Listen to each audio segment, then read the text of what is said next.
يا صباح الفل، صباح الجمال، اللهم صل وسلم وبارك على سيدنا محمد وعلى اله وصحبه وسلم.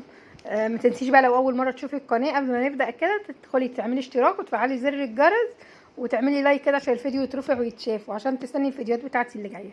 النهارده هعمل شاتو جاتو. فاول حاجه كده هعملها دي المقادير، انا هكتبها لكم في الصندوق الوصف. هحط الدقيق والبيكنج باودر وههزهم في المنخل علشان خاطر يعني نخلهم واركنهم على جنب خلاص كده، عشان اشوف بقى حاجه تانية اعملها في الكيكه. هجيب الخلاط، طبعا انا هعملها في الخلاط، هي عادي تتعمل فيه، ممكن تعملها بالمضرب او كده، بس انا المضارب عندي باظت فشغاله في الخلاط دلوقتي كل حاجه. احط اللبن والسكر البودره واضربهم عشان السكر يدوب كويس مع اللبن قبل ما احط الكاكاو واتقله او احط الزيت. تمام. ما تنسيش بقى على طول وانتي بتشتغلي كده ذكر الله على طول في لسانك، لان يعني البيوت اللي بيذكر فيها اسم الله بيبقى كلها بركه وراحه وكل حاجه يعني. فما تنسيش تذكري ربنا على طول بالاستغفار، حوقلي، صلي على النبي كتير كده. فانا حطيت بقى الكاكاو والزيت، لسه هحط الزيت يعني، ده الزيت اهو. انا هكتب لكم المقادير، انا عامله المقادير يعني ايه 4 بيضات، ممكن تعمليها انتي بنص المقادير اللي هم بيضتين مثلا او كده، او نص المقادير اللي انا حطاها. فحسب انتي محتاجه صينيه شكلها. انا عامله الصينيه الوسط، في الصواني اللي هي القالب اللي هي المستطيله دي، عامله تاني واحده اللي هي الوسطانيه. هنا الخليط خلاص اتضرب كويس، هاخد نصه. وبعد كده احط شويه لبن، حوالي مثلا 8 كوبايه كده. انت عارفين بتاع الكوبايات المعياريه دي موجوده عند كل البنات وعند كله يعني. انا بعملهم عشان العرايس اللي لسه بيتجوزوا جديد مثلا ما يعرفوش الطريقه او كده.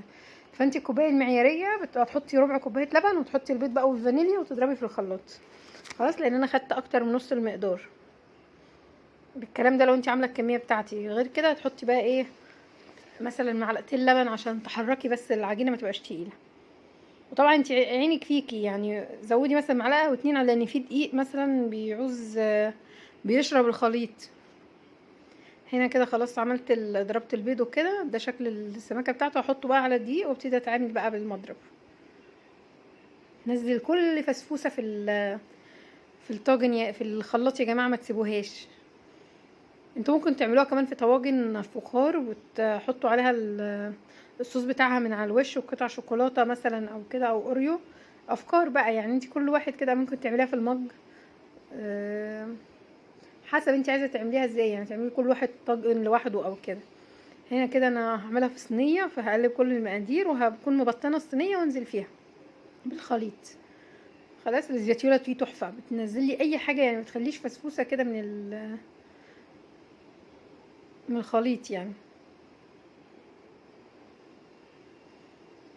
هنا كده هحطهم بقى في الصينيه وابتدي اشوف بقى ادخلها الفرن. كده طلعت من الفرن خلاص، امسكها بقى، انا اختبرتها بالخله. امسكها بقى اخرمها عشان تشرب الشربات اللي انا الخليط ده، الصوص ده. الصوص ممكن تحطيه في التلاجة وتسيبيه على وضعه ده، وممكن تعملي زي انا ما عملت. انا عملته على البوتاجاز شويه علشان خاطر ينعم اكتر يعني، السكر مع الكاكاو مع كده ما يبقاش فيه الترميله دي، لاني بحسه فيه ترميله كده مش حلوه او مش بتعجبني قوي. ساعات بستسهل وساعات لا، لازم اعمله على البوتاجاز، احط له شويه لبن صغيرين عشان اخففه شويه وابتدي ايه اقعد اقلب فيه على البوتاجاز. هنا كان الصينيه بقى بتشرب في الصوص، عمال ينزل ايه الخروم دي، هو نازل كده فيها كلها. سبتها هديت وبردت والصوص مسك نفسه عشان اعرف اقطعها وما يبصش مني وما يبقاش حته عليها وحته ما عليهاش. كده قطعتها عملت 15 قطعه، جميله جدا يعني. انتي لو جايلك ضيوف على غفله، مثلا واحده صاحبتك، مامتك، اخت جوزك، مش عارفه ايه، البنات بقى اللي لسه عرايس جداد دول، اعملي حاجه كده ان انتي تقابليهم حلو يعني. اهم حاجه المقابله يا جماعه، قابلوا الناس اللي تجيلكم مقابله حلوه، ضيفوهم، رحبوا بيهم علشان يعني تبقوا محبوبين دايما، والبيوت اللي بيجيها ضيوف دي بتبقى بيوت دايما عمرانه بالخير. فهنا كده ده شكل بقى الكيكه، ودي السمكه بتاعتها تحفه تحفه يعني، عاليه، هشه وطعمها حلو. دي الناس بقى اللي بتحب الشوكولاتات دي، واو يعني جامده. ما تنسيش بقى لو انت لسه معايا لحد هنا تعملي اشتراك وتفعلي زر الجرس، واستنى منك لايك حلو.